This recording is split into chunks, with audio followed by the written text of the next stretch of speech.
안녕하십니까. 오늘은 구속복음 7번째 시간, 본질적인 삶으로, 본질적인 그 삶에 대해서 말씀을 드리겠습니다. 십자가에서 내려올 수 없는 상태에서 죽은 예수는 가장 본질적인 삶의 형태라 할 수 있습니다. 본질이라는 말은 가장 근본적이고, 질이라는 것은 이제 성질을 말하니까 가장 근본적인 성질, 그 반대말은 현상이나 사물, 이제 그러한 것들이라 할 수 있겠죠. 그래서 이제 본질 안에는 불변한다는 철학적인 함의가 있고, 또 겉모습이 아니라는 거, 이제 이러한 이제 개념을 지녔다 할 수 있습니다.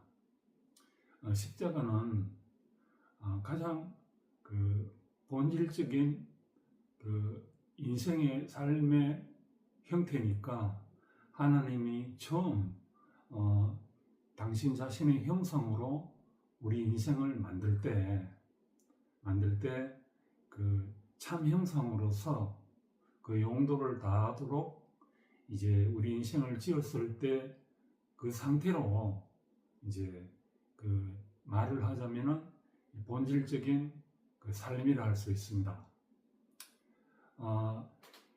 이 십자가의 예수에 있는 그 자리는 모든 것이 멈추어졌습니다.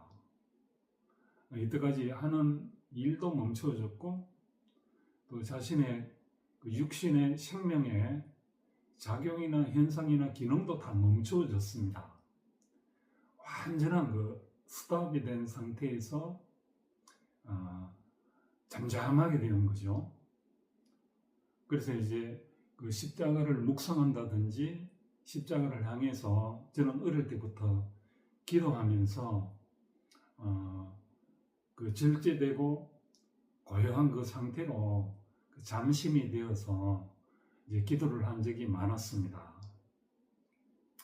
그런데 이제 잠잠하고 잠심이 된 상태만 되어가지고는 신앙의 차원밖에는 안 되죠.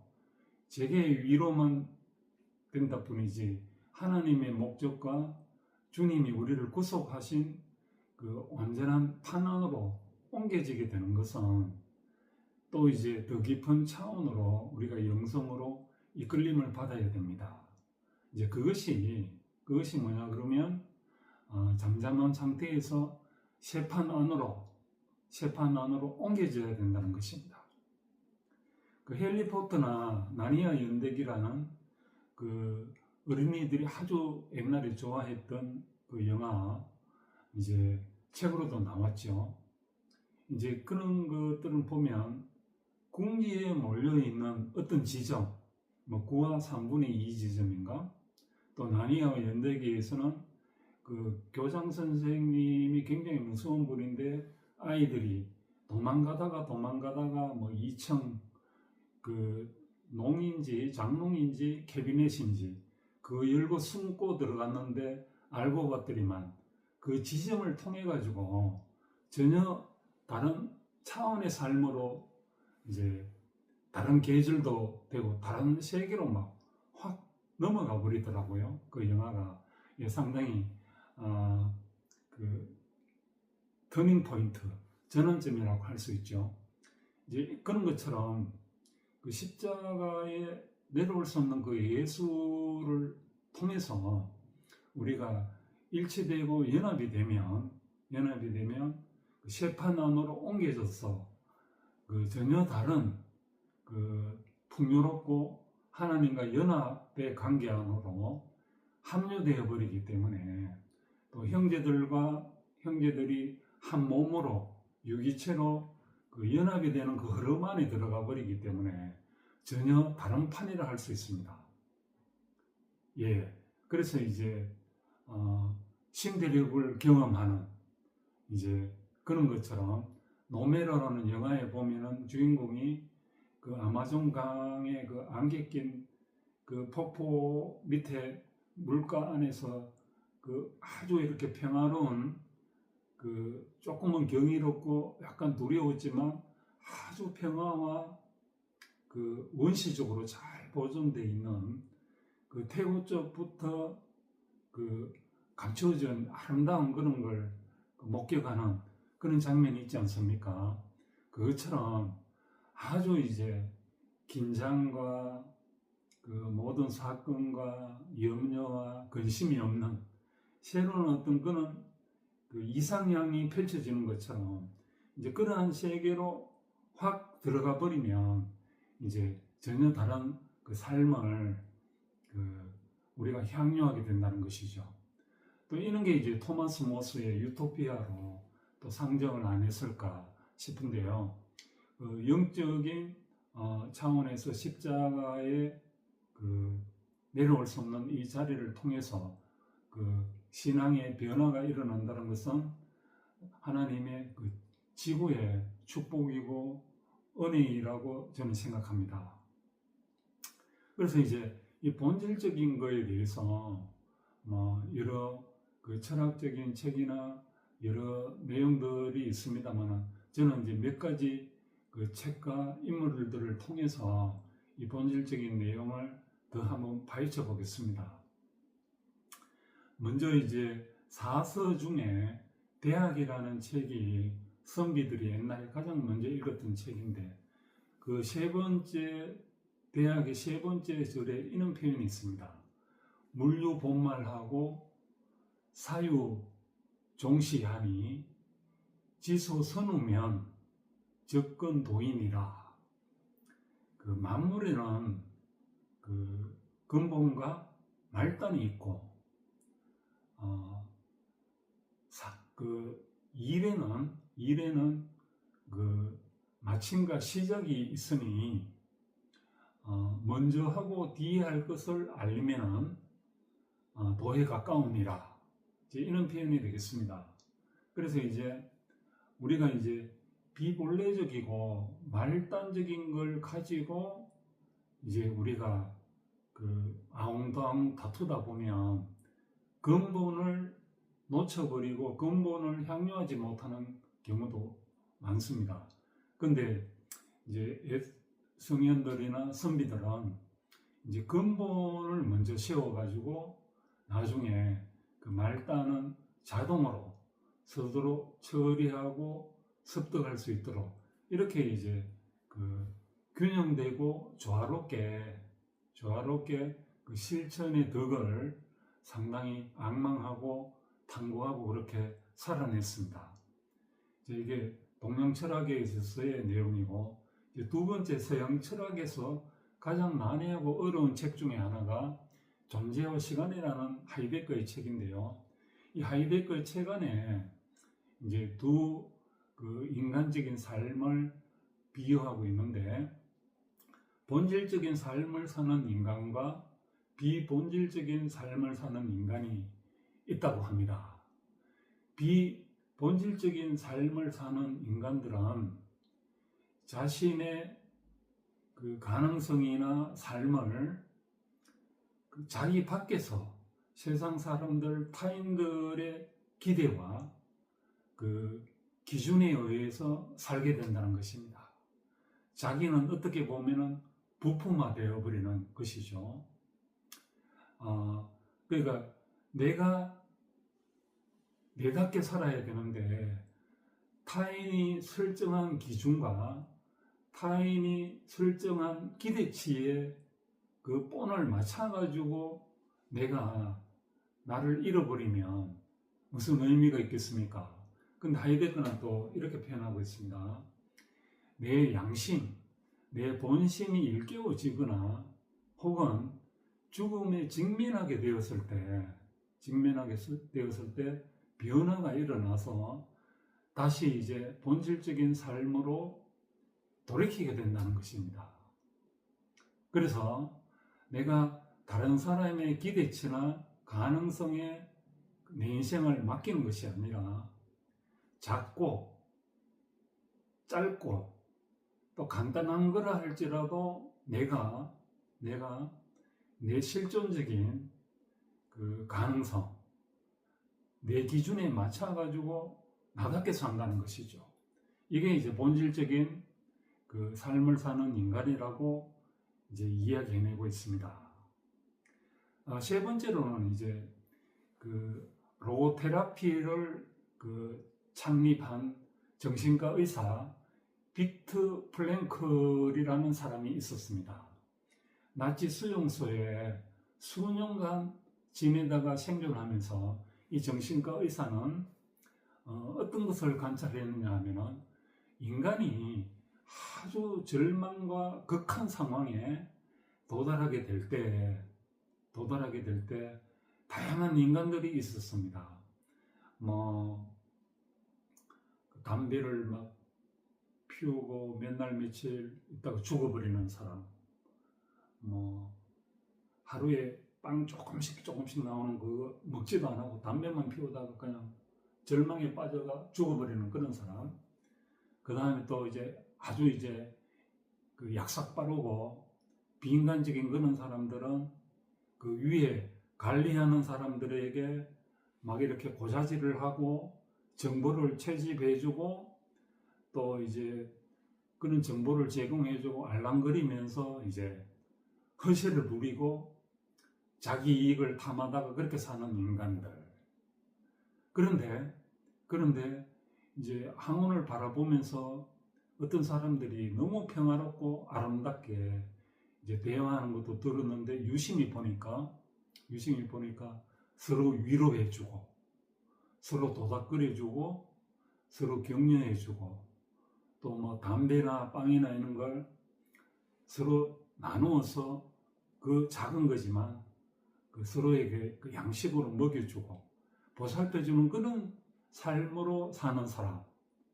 이제 이런 사람들의 그 인생의 태도를 봤는데 놀랍게도 그 안에 그 사람다운 분위기가 나오고 정분이 흘러넘치고 이제 평화롭고 아주 정겨운 그러한 희망의 의미들이 쫙 흐르는 걸 발견을 했답니다.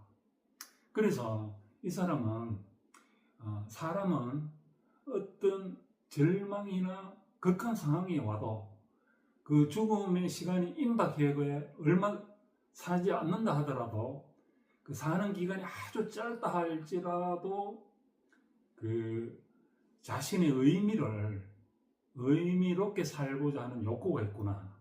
이걸 이제 발견해가 이 내용들을 그 사람이 이제 그 나치가 망하고 나서 미국으로 망명해가지고 정신과 의사니까 이제 심리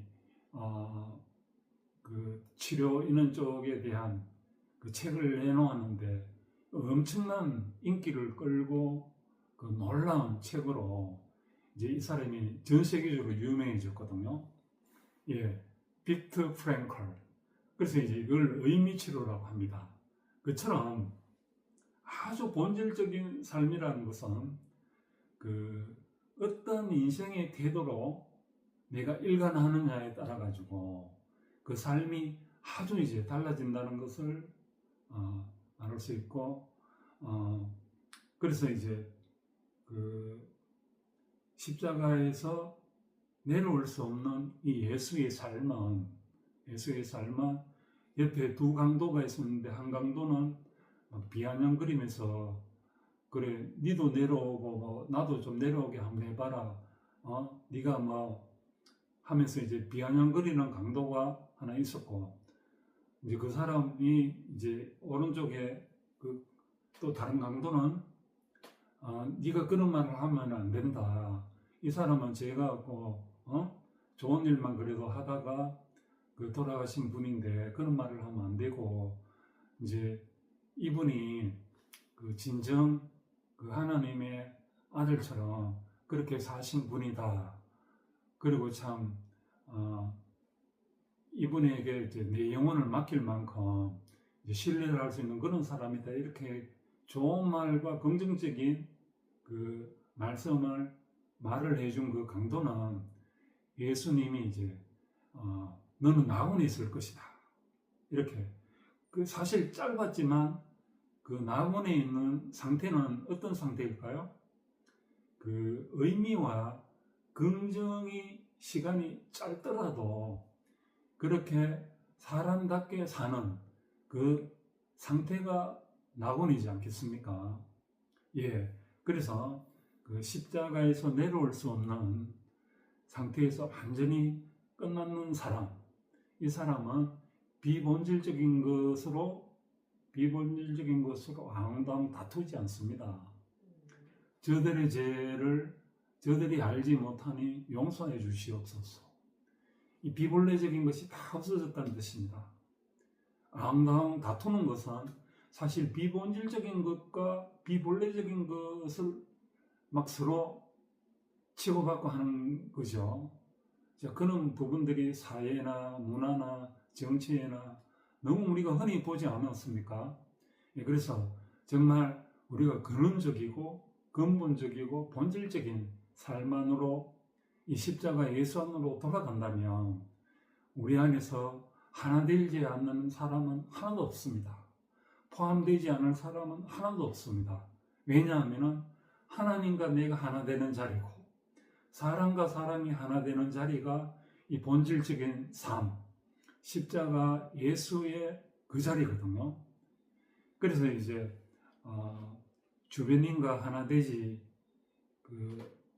않는 그런 사람들, 또 내가 내 자신의 어떤 기준 때문에 혼란을 겪는 사람들, 또 내가 암 투병을 하고 또 내가 장애가 있고 힘들고 해가지고 희망이 없다 하는 이런 사람들은 정말 제가 말씀드린 이 기회를 기준으로 삼아서 내가 하루에 착한 일을 한번 하고 또 내가 하루에 다른 사람을 기쁘게 해줄 수 있는 그런 본질적인 삶으로 한번 전환해 보시는 것은 어떻겠습니까? 이게 이제 작은 실천이고 작은 태도로 전환되는 거지만 이게 매일매일 모이고 나면 나는 부정적인 상태에서 긍정적인 상태로 완전히 넘어가게 됩니다. 매일 한 사람을 기쁘게 하고 매일 하루에 남이 알던 모르던 한 가지 착한 일을 하게 되면 내 삶은 전혀 다른 삶으로 바뀌게 됩니다. 인명은 제천이라고 사람이 생존하는 시간은 하늘에 달려있는 거 아니겠습니까? 골골 하는 사람도 80을 살게 되는 경우도 있고 아무리 건강한 사람도 내일 갑자기 급사하는 수도 있거든요. 그래서 삶은 우리가 다 알 수 없는 게 이제 인생인데 그래서 이제 내가 꼭 해야 할 것이 있는지 주변을 살피고 또 착한 일이라는 게 딴 게 있겠습니까? 지하철을 타다가 좀 불편해 보이는 사람에게 먼저 양보해 주는 거, 먼저 에스컬레이터를 타도록 배려해 주는 거, 이것도 착한 일이죠. 예, 결코 크고 거창한 게 아닙니다. 기쁘게 해준다는 거요. 무거운 짐 들고 가고 있는 허리가 아파서 버스를 못 타는 할머니 들것을 내가 들어서 같이 버스표 찍어주게 하고 의자에 앉게 해주는 거. 아이고 젊은이 고맙네 하는 말 들었을 때 그 할머니를 기쁘게 해준 거 아니겠습니까? 그래서 이제 하루에 한번 착한 일 하고 하루에 다른 사람을 한번 기쁘게 해주는 것부터 시작해서 저는 사형 선고를 받았는 사람처럼 시한부 인생으로 산다고 했는데 지금 몇 년을 더 살았느냐 하면은 한 거의 9년, 10년을 더 살았습니다. 예, 이거는 일선일휘 하루에 한 번 착한 일을 하고 한 번 기쁘게 하는 이 실천을 제가 알게 모르게 물론 왼손이 하는 일을 오른손 모르게 하는 게 더 소중한 것이겠죠. 이걸 실천했을 뿐입니다.